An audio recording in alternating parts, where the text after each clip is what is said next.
Mike Perlman here for InfoSync World. Today we're looking at the LG Revolution, Verizon's third 4G LTE phone. This joins the Thunderbolt and the Samsung Droid Charge. We found the LG Revolution to be a bit of an odd duck based on its interface. It's running Android 2.2, it has a 1 GHz Snapdragon processor, it has Bluetooth 3.0, 3-axis motion tracking. The phone also has a 4.3-inch capacitive touchscreen with 16 million colors, so the display was quite vibrant. We get the typical haptic feedback Android controls on the bottom of the display, and in the back we have a 5 megapixel camera with 720p HD video. Speaking of cameras, this phone has a 1.3 megapixel front-facing shooter for video chat, and the phone is equipped with a 1500 milliamp battery. For storage, the LG Revolution offers 16 gigabytes of internal storage, and it ships with a 16 gigabyte micro SD card, bringing the total up to 32 gigabytes, and that's not too shabby. Overall, this is probably the nicest looking phone out of the LTE trio. It has these chrome accents on the side, and they are covertly hiding ports, the HDMI port and the USB port. We also have LG's signature gunmetal mirror strip down the back of the phone, but we found the Revolution to be a little bit thicker than most of the competition. Now here's some of the things we liked about the Revolution. Call quality was fantastic, like most Verizon phones that we've tested in this echelon, and LTE data connectivity was blazing fast. It was quicker than our wireless network, and we were in the heart of Philadelphia, so if you live in Philadelphia, you're set. On the downside, the battery life gets chopped away at a Pac-Man rate, just like the Thunderbolt, just like the Droid Charge. So that's something that these manufacturers are going to have to work on in the LTE market. Also, image quality on this phone was just not up to snuff. Images were over-sharpened, colors were not right, and 720p videos looked like glorified VGA quality videos. They really were not nice at all. The camera interface on this phone is great, the gallery's nice, but just the image quality will not replace your trusty point-and-shoot digital camera. Now let's get to the main event, and that is this phone's Android 2.2 browsing experience, coupled with LG's unconventional interface. Let's check it out in the tour right now. Okay, here's the LG Revolution, which we think has a multiple personality disorder.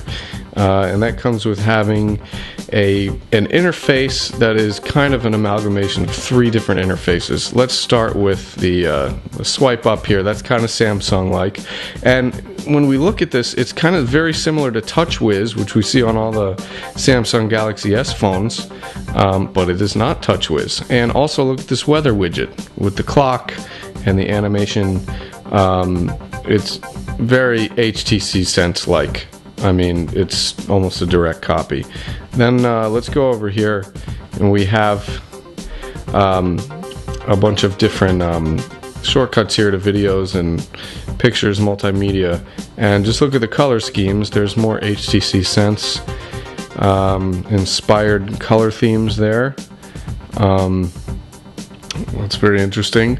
And look at what this phone relies on for search. It's Bing. So we get Bing everywhere. I kind of missed Google search when I was using this phone, but it's just, and you know, also, who favors Bing other than Microsoft? So Windows Phone 7 is also an influence here. It's very strange. We do like how items are kind of categorized in the applications menu here. I mean, that's kind of easy to follow. And let's go over to adding widgets. Adding widgets is very nice on this phone. I actually really liked it. So each kind of tabbed menu has its own kind of scrollable applications menu type system here. Let's go into the browser here, and I don't have 4G connectivity right now, but if I did, this phone would just be flying. Sensitivity at times could lag a little bit. You can see it's just, we're trying to catch up there. Okay. Come on, out. Okay. And now we're going to go into a review. One of the great things about this phone is that it has no problem playing all types of Flash content flawlessly. Hello Tech World, Mike Perlman here for InfoSync World. Today's review is the HTC Trophy. 3D gaming, not a problem with this phone.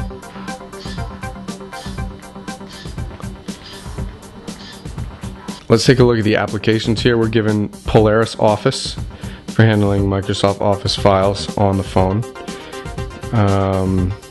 We get Rhapsody, TuneWiki, Netflix. There's also Blockbuster. Rock Band and Let's Golf are preloaded on this phone, but they're only demos.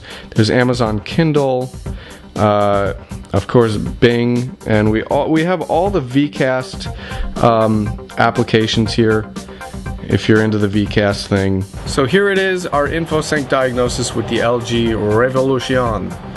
The Revolution is an odd phone for us. The amalgamation of all of these different interfaces in one is just kind of baffling to us, and it's less intuitive than HTC Sense. We're not crazy about this phone's camera performance. Its battery life is lacking. Yes, the 4G connectivity is fantastic, the call quality on this phone is amazing, and it can do what most top-end smartphones can do. But with the Thunderbolt flaunting the superior HTC Sense, in my eyes, it's very difficult to be the LG Revolution. But you're just going to have to go to the Verizon store and check it out yourself. Until next time, if you want to read the full review, go to www.infosyncworld.com. And I'll see you guys later.